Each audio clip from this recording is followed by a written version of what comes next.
here. I attended Carver, graduated from Carver High School. I have 3 daughters. All of them are grown, you can say. I just recently graduated from Troy University. I received my master's in substance abuse counseling. I am, I guess, an entrepreneur just by passion in nonprofit. I do also have a tax office that I run. So that's just a little history about myself. The name of the nonprofit that I founded in June of 2013 is called Women of Refined Gold. And it's a domestic violence prevention program that not only works with women impacted by domestic violence, but we also work with teens that are impacted by domestic violence. So more for the teen, we work with the prevention education. How do we prevent them from repeating cycles of abuse that they may have grown up in, seen in their environment, or just because of situations they may find themselves there. So we try to provide prevention education and awareness, but also ongoing empowerment. This organization was started because of my own history with domestic violence that started when I was 16 years old. I stayed in that relationship about 17 years. As of today, I've been out of it 11 years. But back in 2009, when I left, I knew I wanted to do something to be able to help other women that may encounter that. And so maybe around 2013 is when I started Women of Refined Gold, and with the mission to help women to find their voice. A lot of times when we go through those traumatic experiences, our voice becomes silenced. We don't want anybody to know what we're going through. We don't really want to express to people what we're feeling, you know, and so we kind of suppress everything inside. So for me, I wanted to be able to give women a voice that no longer had a voice, that may have lost their life to domestic violence, or giving women a voice that feel like no one is going through this but me. And so I wanted to be able to be that, I guess, pathway, because a lot of times you were told what goes on in the home stays in the home. And so we grow up with, you know, if that's your personal business, no one needs to go know what's going on. You put your mask on, put your face, you know, put your makeup on, cover it up, and you go out there like everything is okay when you're hurting inside. And so I knew so much about how that felt. So Women of Refined Gold, for the youth, it was more to be able to help them to have the conversations. We know they are seeing it in their community, in their home. So we want them to be able to say, you know, I'm not going to just be quiet. I'm going to tell somebody. So that was a lot of the reason behind why I started Women of Refined Gold.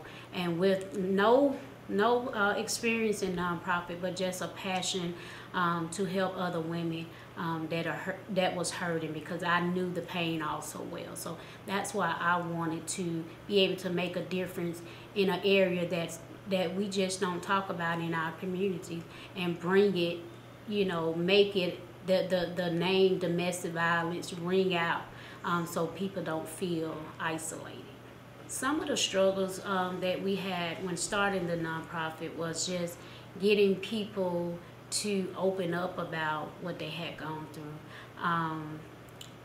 admitting that, and also a lot of people, I think some of the struggle was because a lot of people did not identify themselves as victims or survivors of domestic violence, because that's not something you talk about. So how do I identify myself as that if I never understood what that was? So some of the struggles was just people recognizing and wanting to engage in the conversation. For the youth, the biggest thing we had was, well, my child hasn't gone through domestic violence, and we had to make them realize we do understand that, but we also want to prevent that. Finances was a big struggle, because it does take money to do some of the things that we do to bring on the workshops and to provide the resources. So we were limited in the funding, making connections, finding people that really had a heart and a passion, even to serve as board members for the organization. So those were our biggest struggles that we faced when beginning this nonprofit. To sum it up, domestic violence is about power and control. A person that try to exert their power and control over you to make you do what they want you to do, to make you behave the way they want you to behave, even make you dress the way they feel you should dress, be friends with who they think you should be friends with or not be friends with, and it's just domestic violence. It's just not physical. Domestic violence can be emotional, verbal, psychological, sexual, financial, and sometimes spiritual. A lot of people feel like, well, if they didn't hit me, then they didn't abuse me.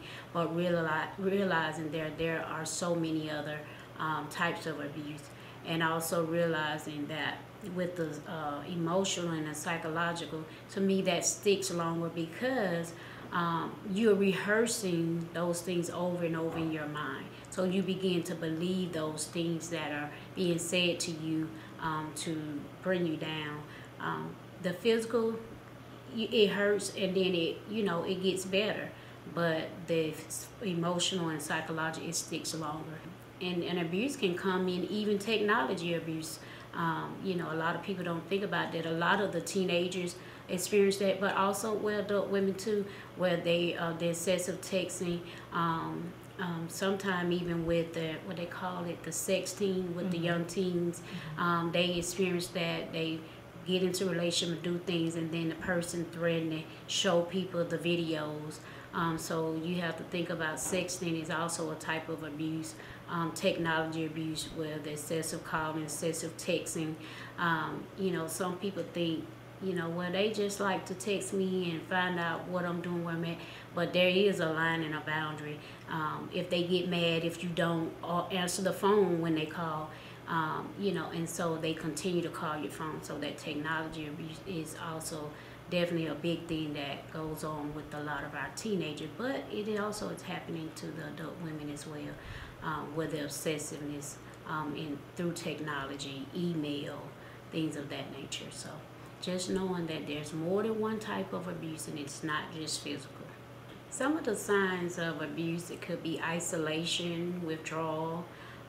It could be someone you see, you notice they were a cheery, happy-go-lucky person, and all of a sudden, they're very quiet. They seem sad all the time. Just for instance, if it's the summertime, and you notice they're wearing things that are covering them up more, it could be they're hiding bruises, and I'm not saying that's the case for all situations, but you'll begin to notice if they're a co-worker, they may call out a lot. You may notice they have a lot of accidents. I bumped into something. If you notice broken arms and broken legs, and it's become a pattern, then and they'll make up excuses, and a lot of times the excuses might not fit with the injury, and so you'll begin to notice that it could be excessive phone calls, excessive texts, and then you'll see their demeanor change when they read the text or when they answer the phone or get off the phone.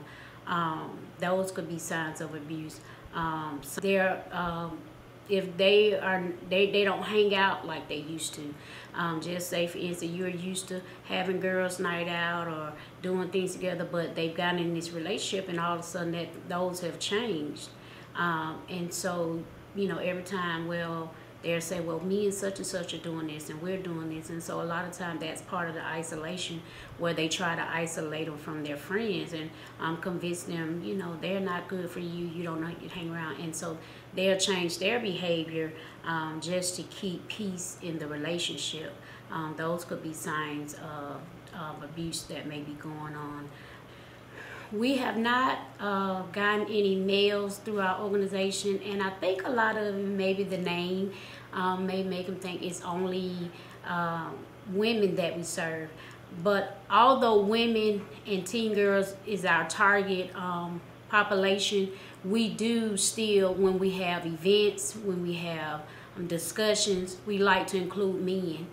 Because we know that men are also impacted by domestic violence. The numbers are 1 in 4 women that are impacted by domestic violence.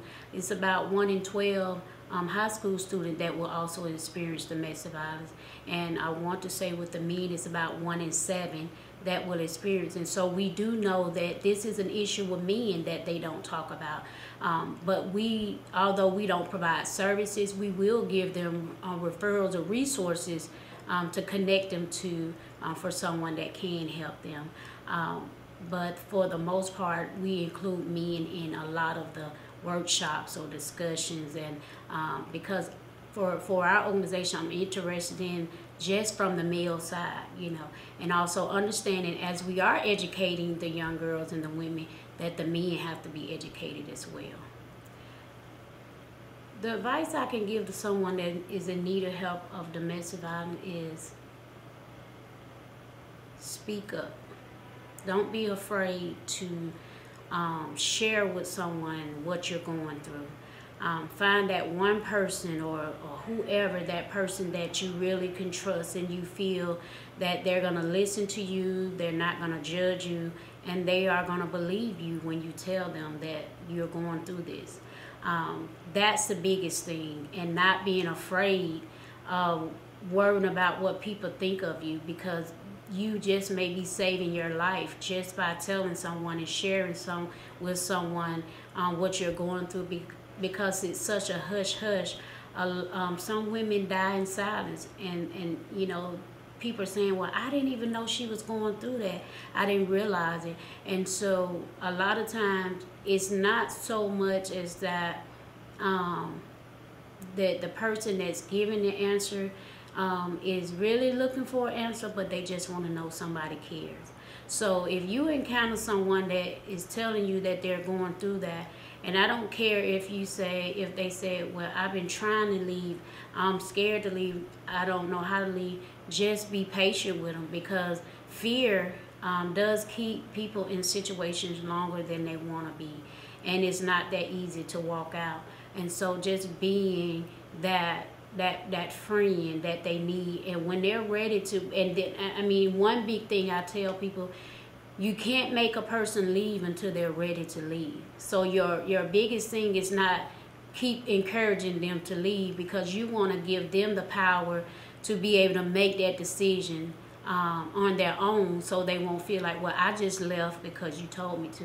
But being that friend that said, well, when you're ready to leave, I'm here for you. And that's the biggest advice that I can give to someone that's struggling to leave but don't know how, but they want to tell somebody but don't.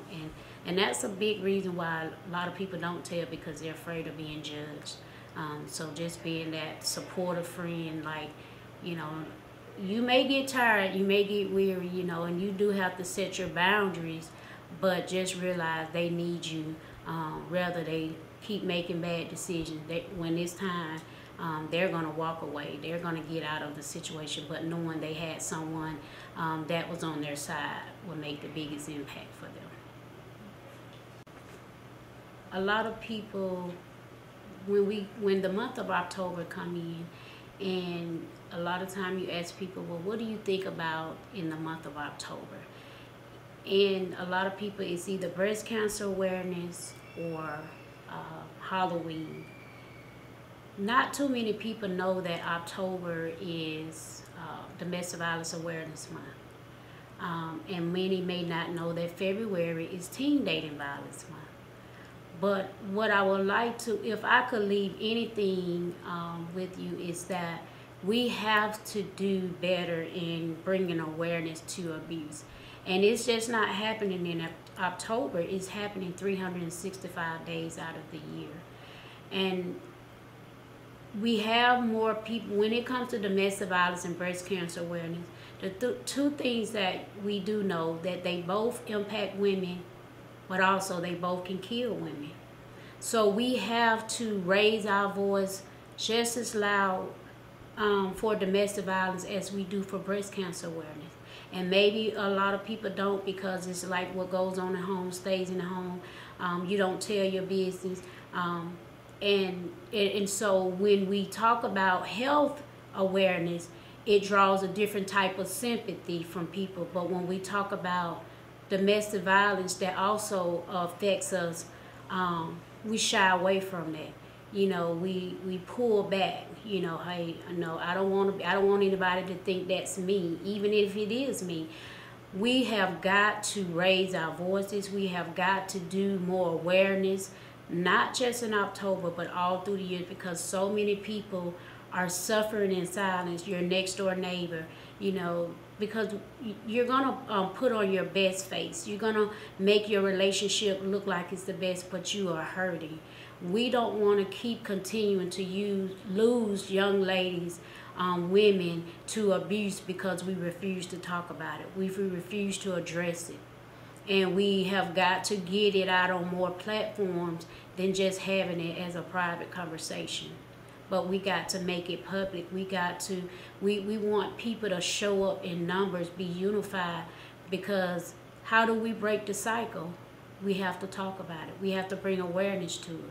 You know, how do we keep our daughters, our moms, from not continue to experience that? We got to open our mouth, you know.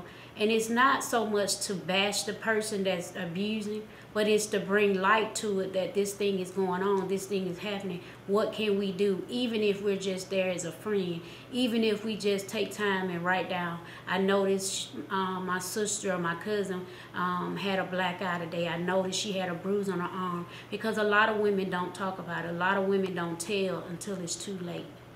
How do I know that? Because I went 17 years not wanting anybody to know what I went through.